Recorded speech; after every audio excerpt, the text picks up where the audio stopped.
JMS news पर breaking news. JMS news पर खबर भोपाल से, जहां भोपाल के तुलसी नगर स्थित हनुमान मंदिर में शिव महापुराण कथा के आयोजन के दौरान भक्त डूबे भक्ति के रस में। अनेक भक्तों ने शिव भजनों पर लगाए ठुमके। श्रावण मास में शिव महिमा और शिव महापुराण को भक्तों ने बहुत ही चाव से सुना। शिव महापुराण कथावाचक पंडित कृष्ण मोहन शास्त्री ने कहा कि भक्त यदि ईश्वर की भजन करे तो उसकी नैया पार लग जाती है। शिव महापुराण में भगवान शिव के विवाह पर कृष्ण मोहन महाराज ने कहा कि भगवान शिव को पाने के लिए पार्वती जी ने कठोर तपस्या की थी और सालों साल तक शिव जी लगातार हमेशा 24 से 25 वर्ष के युवा नजर आए। यानी इससे साफ है कि भगवान भोलेनाथ की महिमा अपरंपार है। भोलेनाथ की अपरंपार महिमा को लेकर भस्मासुर प्रसंग भी सुनाया कि किस तरह से भस्मासुर भोलेनाथ के लिए मुसीबत बन गया था। और कोई कोई पुराणों में वर्णन आता है कि भस्मासुर की नीयत खराब हो गई थी पार्वती जी का सौंदर्य देखकर। मन में सोचा कि शंकर भस्म हो जाएंगे तो पार्वती जी के साथ में विवाह कर लूं। और महाराज वो अपना हाथ लेकर बाबा भोलेनाथ के पीछे दौड़ लगाता है। बाबा भोलेनाथ के आगे दौड़ रहे, भस्मासुर पीछे दौड़ रहा है। दौड़ते दौड़ते बाबा भोलेनाथ पसीना पसीना हो गए। भगवान श्री राम जी को जब ये ज्ञान हुआ कि बाबा परेशान है, मेरे स्वामी परेशान है, तो भगवान विष्णु मोहिनी का रूप धारण करके उसके पास आ गए और कहने लगे कहाँ जा रहे हो। उसको अपनी बातों में फंसा लिया। बोले ये शंकर ने मुझे वरदान दिया था कि मैं जिसके सिर पर हाथ रख दूंगा वो भस्म हो जाएगा। अब इस हाथ को मैं इनके ऊपर रखना चाह रहा हूँ ताकि ये कंफर्म हो जाए कि हाँ ये वरदान सही है। तो ये हाथ रखने नहीं दे रहे हैं। तो भगवान विष्णु ने कहा कि दूर का हो जाता है मूर्ख, अरे अपने सर पर हाथ रख के देख, पता लग जाएगा। अब वो मूढ़मती उसने सोचा कि सही कह रहे हैं। भगवान ने कहा कि ऐसी वरदान मुझे दिया था लेकिन कोई सिद्ध नहीं हुआ था तो मैं अपने सिर पर हाथ रखता हूँ। और जैसे ही भगवान ने सिर पर हाथ रखा तो उसने भी अपने सिर पर हाथ रख दिया और भस्मासुर भस्म। ये ऐसे ऑर्डरदानी है बाबा भोलेनाथ। तो हिरण्याक्ष ने वरदान मांग लिया, जो मुझे वरदान मांगा वो भजन कर रहा था, वो बैठा बैठा भगवान से वरदान मांगने के लिए उसने देखा कि कोई बालक बहता हुआ जा रहा है। उस बालक को उठा लिया और उसका लालन पालन किया। उसका नाम रखा गया अंधकासुर। वो अंधकासुर जैसे जैसे थोड़ा बड़ा हुआ तो वो भी भजन करने के लिए बैठ गया। ये राक्षस भी भगवान का भजन करते थे। कल्पना कीजिए कि राक्षस योनि में जन्म लेने के बाद भी वो राक्षस सबके सब भगवान के भजन में तल्लीन रहते थे। लेकिन बड़ी विडंबना है हम मनुष्यों की कि मनुष्य योनि में आकर भी हम सब भजन की ओर अग्रसर नहीं हो पाते। शास्त्र कहते हैं दुर्लभो मानुषो देहो, ये मनुष्य की देह बड़ी दुर्लभ है। इसको तो देवता भी तरसते हैं, सोचते हैं कि कदाचित हम अगर मनुष्य की देह पालें तो मनुष्य की देह से मनुष्य अगर चाहे तो भगवान को प्रकट कर सकता है। एक नहीं अनेकों उदाहरण है महाराज जिन मनुष्यों ने भगवान को प्रकट किया है। एक नहीं हजारों ऐसी कथाएं हैं जिन कथाओं में मनुष्यों ने भगवान को प्रकट किया है।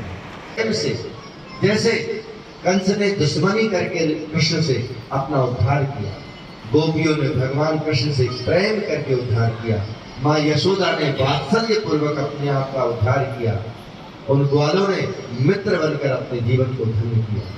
तो भगवान का नाम किसी भी स्थिति में ले मनुष्य, भगवान का काम है तारना। जैसे अग्नि का काम क्या है? जलाना। ऐसा नहीं महाराज कि स्वर्ग हर कोई चला जाए। स्वर्ग जाने की भी बड़ी व्यवस्था है, साधारण बात नहीं है स्वर्ग पहुंचना। स्वर्ग पहुंचना भी बहुत कठिन काम है, बहुत कठिन काम है।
भूत भवन बाबा भोलेनाथ, हाथ में त्रिशूल और माथे पर चंद्रमा और जटाओं में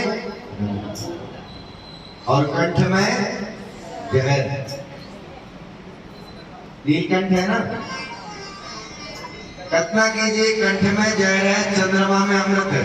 जहाँ अमृत भी है और चंद्रमा भी है,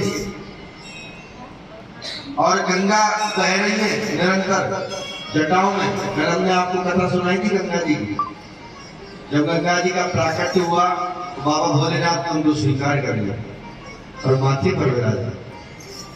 भगवान कहते जो मेरी भक्ति करता है उसको तो मैं सर पर बिठा कर रखता हूँ। ऐसा नहीं कि केवल भक्त ही भगवान का भजन करते हैं, भगवान भी भक्तों का भजन करते हैं, भगवान भी भक्तों का भजन करते हैं। भगवान भोलेनाथ के साथ में माता पार्वती। माता पार्वती का वाहन क्या है? सिंह। दुर्गा जी का वाहन क्या है? और बाबा भोलेनाथ का वाहन नंदी। अगर नंदी को अगर शेर देख लेगा तो छोड़ेगा, लेकिन यहाँ पर दोनों मिलकर नाश्ता करते हैं, एक साथ नाश्ता करते हैं दोनों। और कार्तिकेय भगवान का वाहन क्या है? मोर। और बाबा भोलेनाथ के गले में क्या है? अगर मोर सांप को देख ले तो क्या छोड़ेगा? लेकिन यहाँ पर दोनों नमः शिवाय बोलते हैं मिलकर। और भगवान गणेश का वाहन क्या है? चूहा। और भगवान भोले बाबा के गले में क्या पड़ा है? नाग। नाग अगर चूहे को देख ले, सर्प को, छोड़ेगा? नहीं छोड़ेगा, तुरंत में डस जाएगा, तुरंत डस लेगा। जहां पर अमृत भी है, जहां पर जहर भी है, जहां पर शेर भी है, जहां पर नंदी भी है, जहां पर नाग भी है, जहां पर मयूर भी है, जहां पर मूषक भी है, ये सब कुछ विपरीत स्थिति परिस्थिति होते हुए भी बाबा भोलेनाथ के दरबार में, बाबा भोलेनाथ के यहाँ पर किसी तरह का कोई मतभेद नहीं। इसलिए दाम्पत्य जीवन को अगर सुखमय बनाना है, दाम्पत्य जीवन को अगर पवित्र बनाना है, सफल बनाना है, तो घर में बाबा भोलेनाथ की नियमित पूजन विधिवत शुरू कर दो। नियमित रूप से विधिवत, क्योंकि दाम्पत्य जीवन के सबसे ज्यादा प्रेरणास्पद बाबा भोलेनाथ बताते कि देखो हमारे घर में 4 सदस्य होते हैं। घर में 4 सदस्य होते हैं, किसी को तीखा पसंद है, किसी को मीठा पसंद है, किसी को ठंडा पसंद है, किसी को गर्म पसंद है, इसी पे लड़ाई होती रहती है। उन्होंने कहा तूने टीवी चलाई तो ये नंबर क्यों चलाया, तो वो नंबर क्यों चलाया, तो इसी में लड़ाई होती रहती है। लड़ाई का कोई कारण नहीं पता रहता है, लेकिन लड़ाई होती है।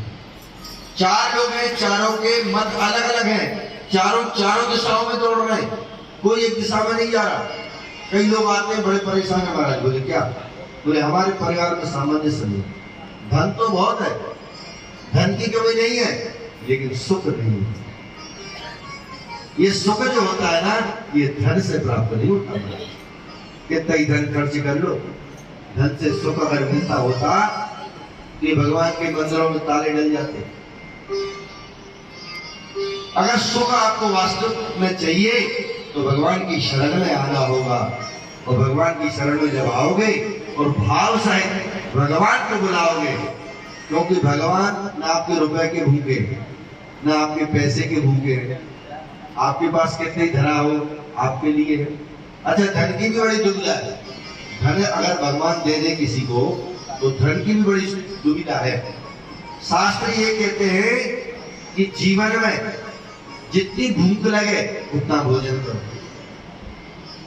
ज्यादा भोजन करोगे, अटन सटन गाँव खाओगे तो तकलीफ पड़ोसी को नहीं होगी, तकलीफ किसको होगी? अपने ऊपर को ही होगी। अगर ज्यादा अटन पिटन खा लिया, कचौड़ी भी खा ली, समोसा भी खा लिया, तो चाट भी खा लिया, क्योंकि जीव जो है ना ये स्वाद मांगती है। और शास्त्र कहते हैं कि जीव का स्वाद जीभ को कंट्रोल में रखना चाहिए। अगर हमारे पेट में 2 रोटी की भूख है तो रोटी 2 ही खाओ। उससे क्या होगा, आपका स्वास्थ्य अच्छा बना रहेगा। और ज्यादा खाओगे तो अजीर्ण हो जाएगा, और अजीर्ण जब होगा तो बीमारियों की जड़ कहां से शुरू होती है, पेट से। अन्य बीमारियां आपको घेर लेंगे।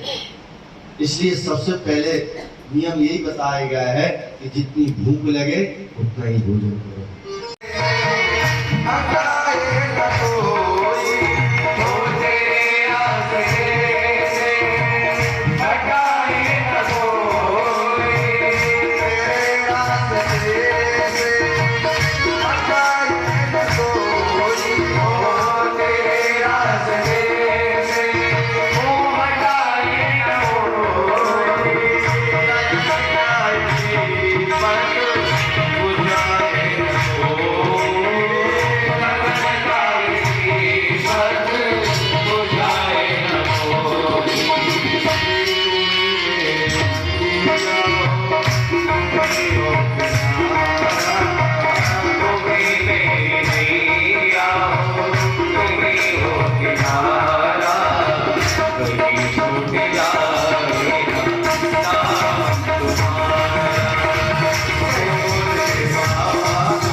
फालतू ने पानी में डाल दिया। लेकिन भगवान के जो भक्त होते हैं वो कहते हैं कि हर समय, हर क्षण, हर पल, हर जगह मेरे प्रभु हैं। गोस्वामी तुलसीदास जी रामायण में लिखते हैं ना,